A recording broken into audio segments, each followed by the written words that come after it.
Perkenalkan, nama saya Muhammad Rani Syauki. Saya MPRS 130, 110, 190, 150. Di sini saya akan melakukan physical examination pada pasien dewasa. Sebelumnya saya akan mencuci tangan dahulu. Oke.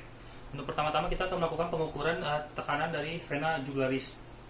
Pertama-tama yang kita butuhkan adalah kita akan mencari dari vena jugularis tersebut.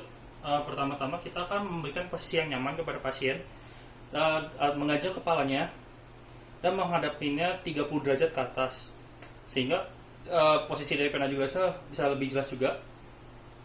Kemudian kita instruksikan pasien untuk kepalanya melawan dari arah kita memeriksa agar bisa lebih terjelas juga dari posisi sini, dan posisi vena jugularis eksternalnya juga bisa terlihat juga. Oke, dalam pengecekannya kita bisa menggunakan senter di bagian sisi sini atau di bagian sisi sana, madep ke sana kepalanya. Bila itu juga kita bisa diperlukan untuk menaikkannya lagi tempat tidurnya untuk menemukan sisi osilasi dari meniskus atau dari pulsasi dari vena jugularis ini, yang internanya itu ada di setengah dari bagian bawah leher. Kemudian kita untuk mengecek posisinya, kita akan menggunakan penggaris segitiga dan garis horizontal dari bagian dada tengah, di mana posisi ini tuh di atas sudut sternum ini nanti, bumper medial ini nanti kita akan melihat 5 cm di atas atrium kanan. Nah, di situ posisi dari vena jugularisnya. Dan kemudian kita akan mengecek tekanannya. Seperti biasa, posisi pasien masih kepalanya masih 30-45 derajat. Kemudian kita akan menggunakan jari kita, yaitu jari telunjuk dan jari tengah, dan menempelkannya pada posisi yang tadi kita temukan di vena jugularisnya.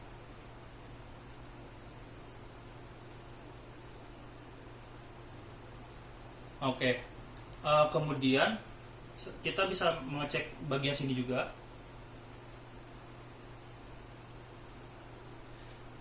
Untuk notnya, kita jangan mengecek di bagian keduanya secara bersamaan.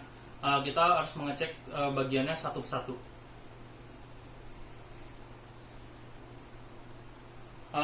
Dan kemudian kita tingkatkan tekanan juga agar mendapatkan hasil yang maksimal.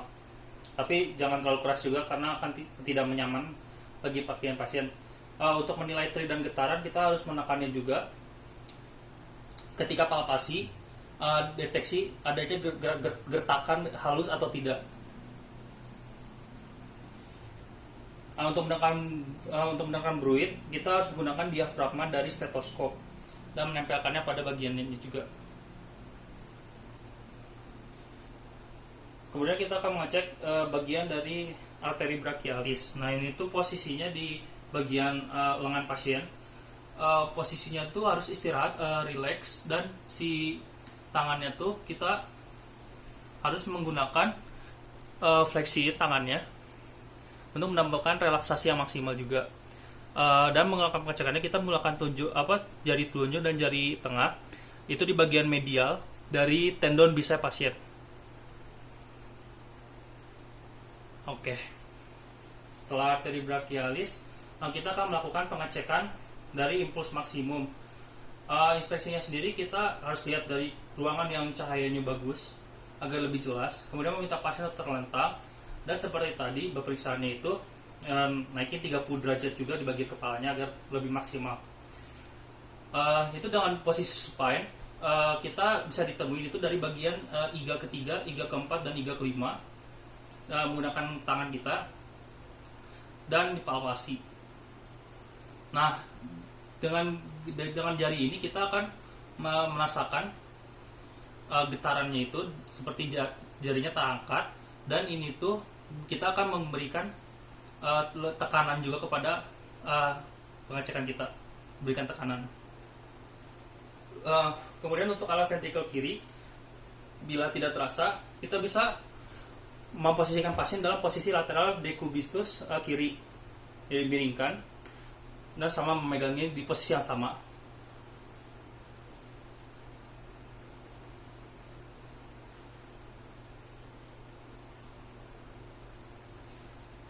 Nah, itu juga bisa menemukan lokasi dan amplitude dari titik impuls maksimal dari posisi yang tadi. Kalau untuk ventricle kanan, kita cukup menyimpankan ujung jari kita dan posisinya itu di iga 3, 4, dan 5. Nah, nanti minta pasien untuk menghembuskan nafas dan kemudian menahan nafas biar nanti si titik impuls maksimumnya ini lebih terasa. Oke, kemudian kita akan melakukan perkusi. Kita akan menentukan batas kiri dari bagian jantung sini dan memberikan tekanan, yaitu berupa perkusi sama seperti yang tadi, dan kita akan menumbahnya itu ke bagian tengah, menariknya ke bagian tengah medial. Untuk bagian sternalis kanan, kita akan melakukannya dari bagian atas kemudian ke bawah.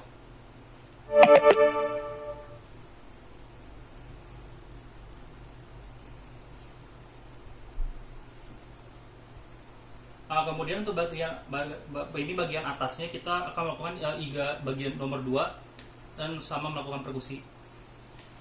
Oke, untuk bagian mengecekkan jantung S1, bunyi S1, S2, S3, dan S4, kita akan melakukan menggunakan bel, menggunakan stetoskop dari bagian sini untuk katup aorta, dan memindahkan ke sebelah kanan untuk pulmoner. Bunyi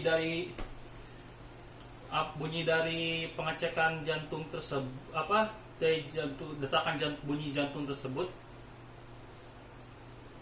Oh iya, dan bagian katup mitral, bagian paling kanan biasanya di bawah putihnya, kemudian ada di tricuspid lebih kiri lagi.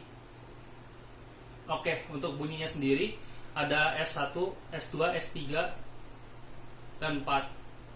S1 sendiri ini bunyi yang paling medium, dan kemudian S2 itu bunyi yang lebih keras lagi, dan kemudian S3 dan 4.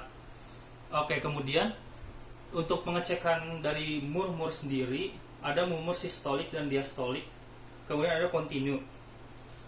Untuk murmur sistolik sendiri itu di antara S1 dan S2 bunyi jantungnya. Diastolik itu kemudian dari S2 dan S1.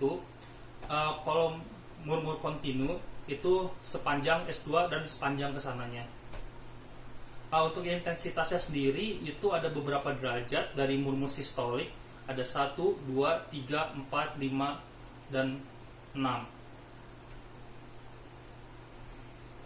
Oke. Kemudian kita akan melakukan pengecekan secara ekstremitas. Ekstremitas sendiri yaitu menekan dengan jari kepada bagian bawah pasien, kaki pasien, dengan menekannya. Contohnya dari sini itu menekannya.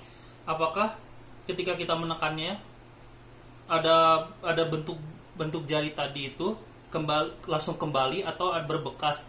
Itu biasanya untuk pengecekan yang ada edema atau tidak. Sekian dan terima kasih.